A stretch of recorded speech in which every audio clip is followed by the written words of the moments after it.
हजूर मनजूर सब प्यार से बाटे जन्मदिन जिला रमदार के बाटे तना चिन्ह ई हजूर मनजूर सब प्यार से बाटे जन्मदिन जिला रमदार के बाटे झुमका लगई हो दुल्हा बहिन के समाही कटाई के कले आई तकिन के रात भइलई हो बाटे पार्टी जन्मदिन के रात भइलई हो होता पार्टी जन्मदिन के रात भइलई हो बाटे पार्टी जन्मदिन के रात भइलई हो होता पार्टी जन्मदिन के पैसा के बारिश कर देम जा साचो का Music by Arya Sharma.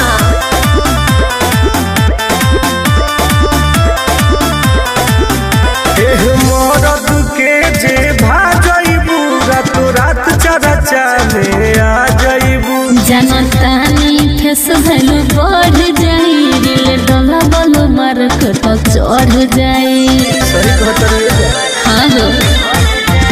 हई मरद के जे भाजइबू रातो रात चरचा में आ जइबू जनतानी फेस भैलू बढ़ जाई दिल डोला बोलो मार्केट चढ़ जाई करेंसी लुटावल जाई ले जाई हो बिन के मालिकी तो होवे कोई बीघा जमीन के रात भइलई हो बावे पार्टी जन्मदिन के रात भइलई हो होता पार्टी जन्मदिन के रात भइलई हो बाटे पार्टी जन्मदिन के रात भइलई हो होता पार्टी जन्मदिन के धुआं धुआं हो जाई ऐसे बता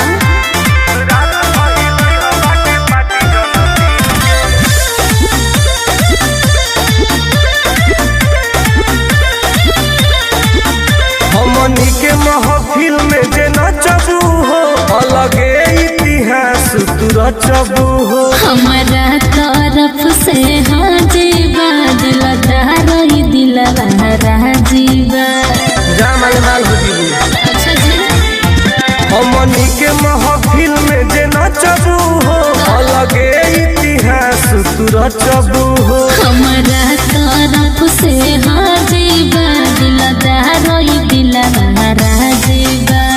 सुनील सवकील होवे तोरा जैसा सीन के हे टून टून की टोटो दामगिन के रात भइलई हो बावे पार्टी जन्मदिन के आइहो दादा भइलई हो होता पार्टी जन्मदिन के रात भइलई हो बाटे पार्टी जन्मदिन के रात भइलई हो होता पार्टी जन्मदिन के जाय अब तोरो मार्केट चढ़ जाई